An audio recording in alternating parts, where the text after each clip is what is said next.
Hello guys, आज हम बात करने वाले हैं इस लेक्चर में nuclear size, nuclear density, nuclear charge के बारे में। प्रीवियस लेक्चर में हम लोगों ने इंट्रोडक्शन के बारे में पढ़ा था और आज हम बात करेंगे लेक्चर सेकंड में न्यूक्लियर साइज के बारे में। पहला टॉपिक है, रदरफोर्ड ने beam of alpha particle scattered कराया था गोल्ड फॉइल पे और उन्होंने ये देखा था कि ज़्यादातर अल्फ़ा पार्टिकल्स क्या कर रहे थे, सीधा निकल जा रहे थे और कुछ पार्टिकल्स क्या कर रहे थे, डेविएट हो जा रहे थे एंगल से, कुछ एंगल बना करके। और उन्होंने देखा कि जो एकदम सेंटर से जो अल्फ़ा पार्टिकल्स जा रहे थे एटम्स के पास से पहुंचने से पहले ही रिवर्स आ जा रहे थे। तो उन्होंने पहले बताया था कि एटम्स के बीच में कोई पॉजिटिव चार्ज होता है सेंटर पे। बाद में उन्होंने उसका नाम न्यूक्लियस दिया था और उन्होंने ही न्यूक्लियर साइज को डिफ़ाइन किया था, बताया था। तो हम बात करने वाले हैं अब न्यूक्लियर साइज के बारे में। तो nuclear size, Rutherford and his coworkers give the first distinguished of the nuclear size by their world famous experiment called Rutherford alpha particle scattering experiment through gold foil।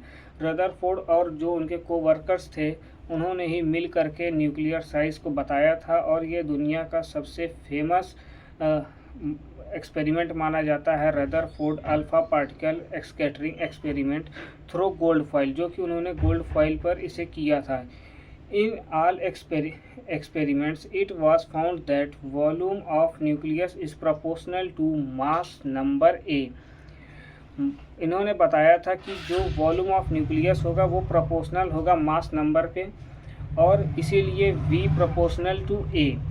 Generally हम लोग जो nucleus का shape मानते हैं वो spherical shape मानते हैं, इसलिए हम लोग यहाँ पर V की जगह पे रखेंगे 4/3 pi are cube proportional to A। तो यहाँ पे ये क्या होता है, ये वैल्यू जो होता है ये होता है कांस्टेंट, इसलिए हम इसे निगलेक्ट कर देंगे R cube proportional to A। और यहाँ से R की वैल्यू निकल के आती है R equal to R naught. जब प्रोपोर्शनैलिटी हटाएंगे तो R नॉट आएगा यहाँ पे। तो फिर A यहाँ पर R बराबर आर नॉट A 1/3, ये R की वैल्यू निकल के आती है। R naught is empirical constant of its value is 1.2 into 10⁻⁻15 metre. ये होता है न्यूक्लियर साइज, जो कि R नॉट की वैल्यू उन्होंने बताई थी 1.2 इंटू 10⁻⁻15 मीटर। अब हम लोग नेक्स्ट सेक्शन में बात करेंगे न्यूक्लियर डेंसिटी के बारे में। Nuclear density, it is defined as mass per unit volume of nucleus. Mass per unit volume of nucleus को हम लोग न्यूक्लियर डेंसिटी कहते हैं। Nuclear density is equal to mass of nucleus upon volume of nucleus. Rho equal to mass of each nucleon into total number of nucleus upon 4/3 pi are cube. तो यहाँ से हम लोग इसको इस तरीके से लिखेंगे, rho equal to m into A 4/3 r naught. यहाँ से हम लोगों ने लास्ट सेक्शन में देखा था R की वैल्यू हम निकाले थे, जो कि निकल के आई थी R equal to R naught A 1/3। तो यहाँ पे हम लोग यहाँ पे R की वैल्यू रख देंगे और यहाँ पे क्यूब लगा है तो क्यूब लगा देंगे। फिर हम लोग यहाँ पर इसकी वैल्यू मास ऑफ न्यूक्लियस है उसे रखेंगे 1.6 इंटू 7 इंटू 10⁻⁻27 और into A 4/3 into 22/7 into r naught cube A। फिर हम लोग यहाँ पर आगे बढ़ते हैं, rho equal to 1.67 into 10⁻⁻27 A upon, यहाँ पे हम लोग रखेंगे आर नॉट की वैल्यू, जो कि लास्ट सेक्शन में ये भी हम लोगों ने देखा था। आर नॉट की वैल्यू निकल के आई थी 1.2 इंटू 10⁻⁻15 मीटर। यहाँ पे हम लोग इसे रख देंगे और यहाँ क्यूब लगा है तो यहाँ पे हम लोग क्यूब लगा देंगे।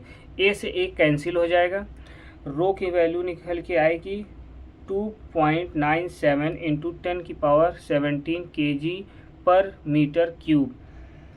तो ये होता है न्यूक्लियर डेंसिटी का वैल्यू। अब हम लोग नेक्स्ट सेक्शन में बात करेंगे न्यूक्लियर चार्ज के बारे में। न्यूक्लियर चार्ज आज की वीडियो का लास्ट टॉपिक है nuclear charge. Nucleus of an element XZA consist of Z number of proton and A minus Z number of neutron. Inside it neutrons are neutral particles, so each neutron carry zero charge, and proton are positively charged particle, and each protons carry positive electron charge. तो जो nuclear charge बताया उन्होंने, या ऐसी nuclear charge उन्होंने बताया Z number of proton and A minus Z number of neutron inside the neutrons. उन्होंने बताया Z क्या होता है, Z नंबर ऑफ प्रोटॉन्स को डिनोट करता है, पहले ही लेक्चर में हम लोगों ने ये देखा था, और A minus Z neutrons inside nucleus जो होता है, और न्यूट्रल पार्टिकल शो। न्यूट्रॉन्स क्या होता है, न्यूट्रल पार्टिकल्स को शो करता है। Neutrons carry zero charge, neutron zero charge को कैरी करता है। प्रोटॉन क्या करता है, पॉजिटिव चार्ज कैरी करता है particles, and each proton carry positive e charge, और प्रत्येक प्रोटॉन क्या करते हैं, पॉजिटिव ई चार्ज को कैरी करते हैं। तो total charge on nucleus equal to charge on Z proton plus charge on A minus Z neutrons, so equal to Z into positive E, तो plus A minus Z zero. तो neutrons क्या करता है, zero charge को carry करता है, इसलिए यहाँ पे जीरो से मल्टीप्लाई कराएंगे, और प्रोटॉन क्या करता है, पॉजिटिव E चार्ज कैरी करता है, इसलिए यहाँ पॉजिटिव E से मल्टीप्लाई कराएंगे। तो टोटल चार्ज ऑन न्यूक्लियस निकल के आएगा पॉजिटिव ZE। ये होता है न्यूक्लियर चार्ज।